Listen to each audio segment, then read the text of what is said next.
Welcome to the Near Memo, a weekly conversation about search, social, and commerce. What happened, why it matters, and the implications for local. All right, welcome everybody to episode 21 of the Near Memo. We're moving right along, and it is summer now, officially, in the Northern Hemisphere. Coming to you live from the Northern Hemisphere. I'm a little punchy today. But anyway, so I'm joined as always by colleagues David Mim and Mike Blumenthal, and we're going to talk about the week's news and local and beyond. And David, you're up first with Google and its decision to postpone their FLoC initiative, or the deprecation of third-party cookies. Exactly. So the story was that they're now postponing this deprecation for 2 years, which seems like a really long time, given that it feels like the FLoC announcement was on the order of months ago, not years ago. So I'm not sure why it would take them even longer to come up with a replacement concept. But the press has been chattering that brands were not ready for this switch, which we know about, which I'm not sure is a great reason not to go ahead with anything, but it would have a huge impact on Google's bottom line and share price. And then the other reason I think is probably more important, which is that all of these major content management systems and other large players such as WordPress, Drupal, Joomla have basically said that they're not going to support it. So I think Google realized they were heading up a creek without a paddle, if not already on that creek without a paddle when it came to FLoC, and that they needed a plan B. I think it's very interesting because I think the delay does hurt them. It lets Apple and others, which I think you'll talk about, Greg, next, continue to beat the privacy drum as something that is not first and foremost at the center of Google's intentions. And so I think that the longer this goes on, potentially the increasing the potential for a weakening market position for Google continues to increase. So that's my initial take on the announcement. So one sort of two quick comments. One, I think technically WordPress has not said absolutely they won't support it. I think they're saying they're disinclined to support it, but they haven't made a final determination, I believe. And I think privacy was the concern there, that this was still not, which Mozilla also raised, this was still not good enough from a privacy perspective. That's what I think the source of their objection is. And, paradoxically, I mean, I agree with you. I think that they are now they are weakening FLoC as an alternative. But I think that they felt that they had no choice and needed to build more assurances or consensus around it because they weren't gaining enough acceptance to go live with it when they as they originally had intended. But you had advertisers on one side wanting less privacy, and you had CMSs on the other side wanting more privacy. So it was a good solution for neither, essentially. Right, and interestingly, at Google Marketing Live, their advertising event, which was a virtual event this year, Jerry Dishler, who's their VP of Ads, I believe is his title or similar, got up and said, made a big pitch for FLoC. And said these universal ID solutions that others are promoting are not going to fly from a regulatory standpoint. So there's a cluster of people in the industry trying to organize around email addresses and other identifiers as a kind of a way to cobble together a cookie alternative. And Google was sort of drew a line in the sand, said we're not going to do that. We're not on board with that. So this will be an interesting thing as we sort of watch what happens over the next 2 years. And most advertisers are just going to do nothing.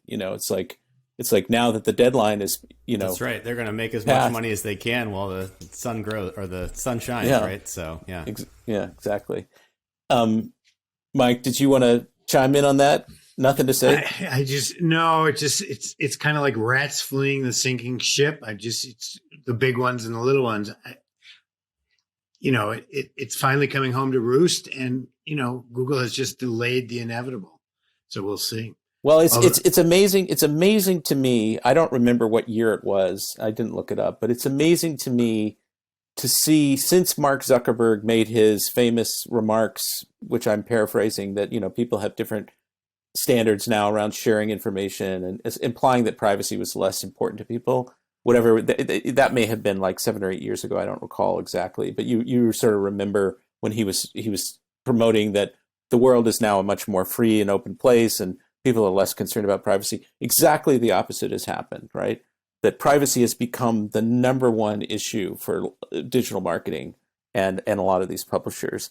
And that brings me to my item, which is sort of DuckDuckGo this week, I think. It may have been last It was week, actually. June 16th. It was a little bit ago, but it just surfaced in my feed. So. Yeah, and I was not aware of it either. But DuckDuckGo reported that over the last year, they've seen 50 million app downloads and a 55% increase in search traffic, and they now claim to be the number 2 search engine on mobile devices in US, Canada, Australia, Netherlands, and other markets, which puts them ahead, obviously, of Bing, Yahoo.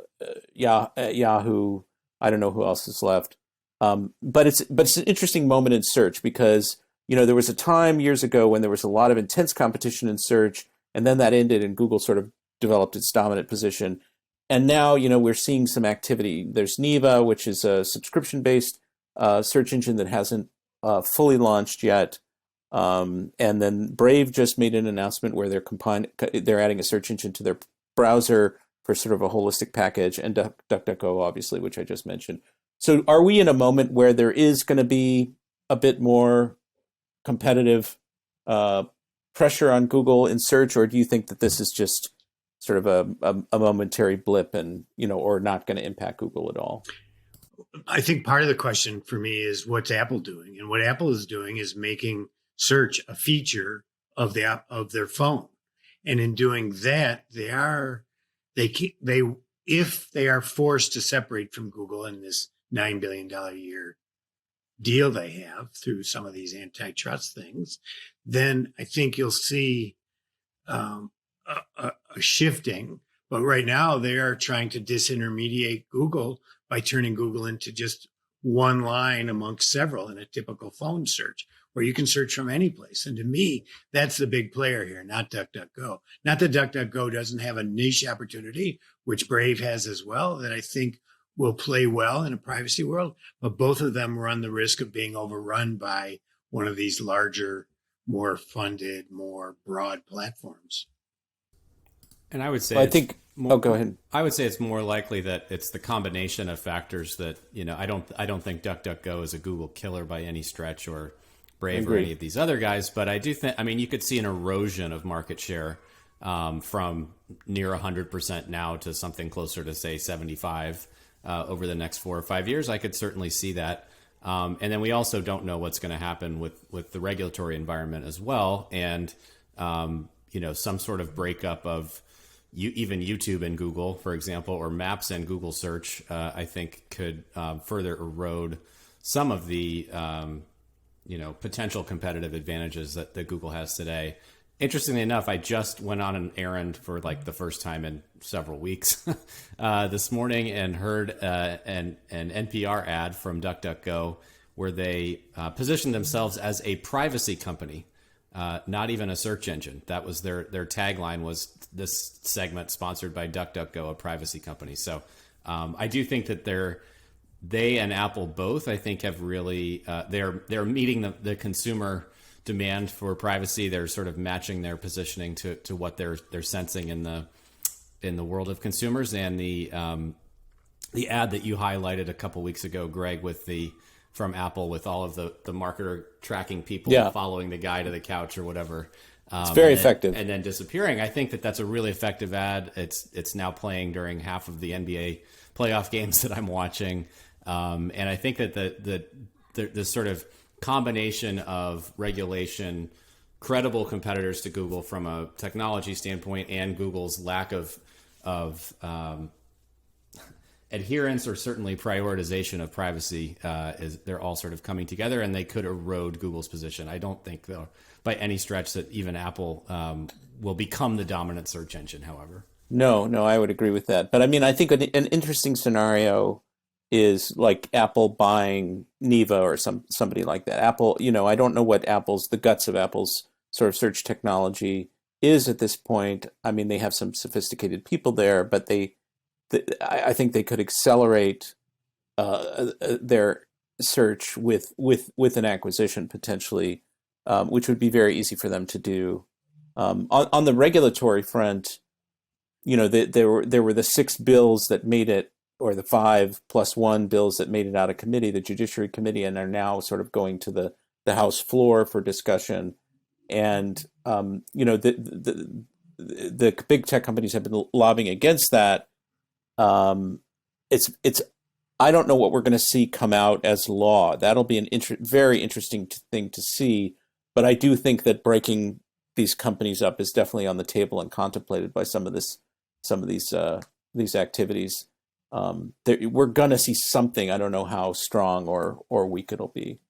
I'm curious, do either of you use the built-in search function of Siri, where you either ask her to look something up for you, even if you look on Google, or where you can just enter, move into the search screen and enter a query? Yes. I mean, it's built in every place. So it's like, I assume most iPhone users use that search function, which is both app-based and phone-based and internet-based. In other words, it looks at everything. And it reduces search to just a piece of the data. It depends on the type. It depends on the type of search for me. I think if it's a question, trivia or a specific dinner table, get the fact. Exactly. Or what time is the Suns playoff game tomorrow or something like that. Then yes, I'll use Siri. But I think for a more complex search, I still default on my phone. I default to Google, and on the desktop, I sort of alternate between Google and DuckDuckGo. So. On the phone, I frequently ask very complicated queries these days of Google via Siri, right? So it's a multi-sentence. Hey Siri, ask Google for, and a long sentence, which is an incredibly powerful search because I don't have to type the long sentence on my phone. I mean, I would say my search profile on mobile, which is where a lot of my search activity is happening, not 100%, is I use the search bar, in the native to the iPhone. I sometimes will go to a browser, which my default search engine is Google, and I'll either go to the Google app or I'll go to Safari and type it into the bar, and then sometimes I'll use DuckDuckGo. If I'm like looking up, who was in that movie or something like that, I'll often use DuckDuckGo because I'm conscious of the ways in which Google is watching my search behavior and giving me information in my Discover feed based on my search history, and I don't want a lot of sort of frivolous information in there, So I do a variety of things depending on the circumstances. Wow, that's complicated. Why are you smiling, Mike? Well, I'm just thinking, what movie did you watch that you don't want Google to know? Well, no, but I mean, that was the question that came to mind. Yeah, no. It's just like random things that come up that are sort of silly or frivolous or I understand. Makes sense.